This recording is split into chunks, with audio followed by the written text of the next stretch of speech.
This year's InnoTribe at Sibos is taking a jump into 2030. By then, today's nascent technologies will have reshaped our industry and the societies we live and work in. So what are the big four technologies which are going to have the most impact, and how do they interact with each other?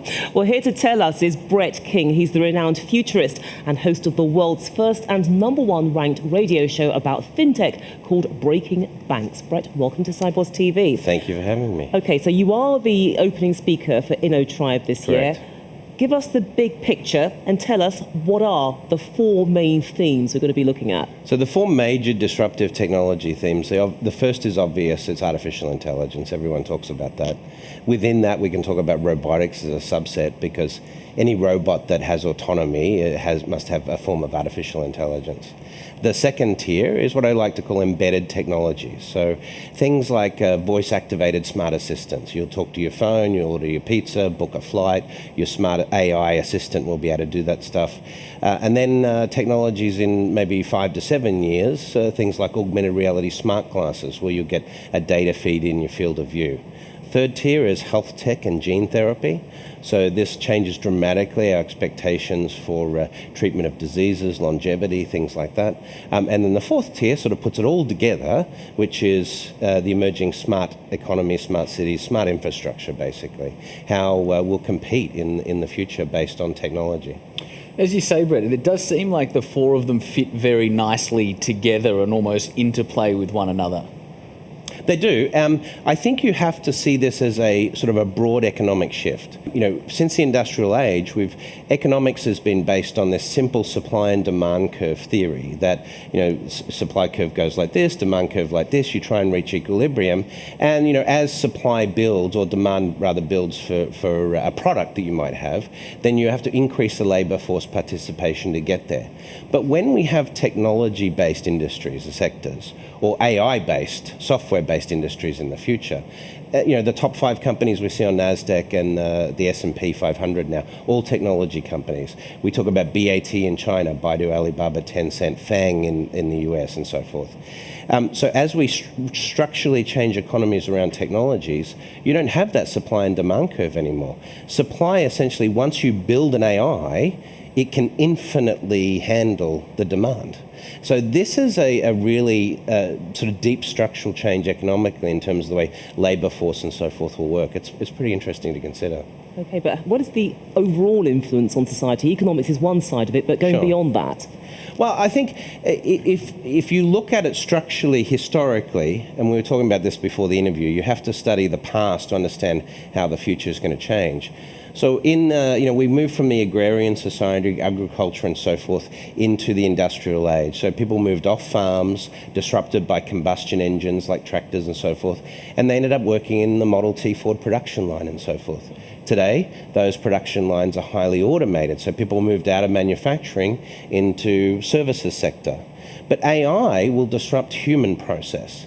Things that we do today, like checklists and, you know, processes we have to learn by rote, AIs will be very, very good at replacing that. So the real question is, for humans who are disrupted by AI, where do they move to? They don't move back into manufacturing. They don't move into agriculture. Do they move into other service industries? That's really the question mark we have. What are the implications for banks, corporates, the kind of audience we have here at Sibos?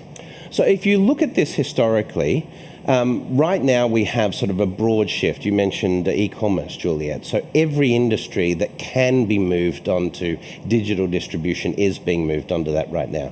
If you don't believe me, just ask Sears in the United States this week, right? So you move from physical distribution to digital distribution. That's happening globally.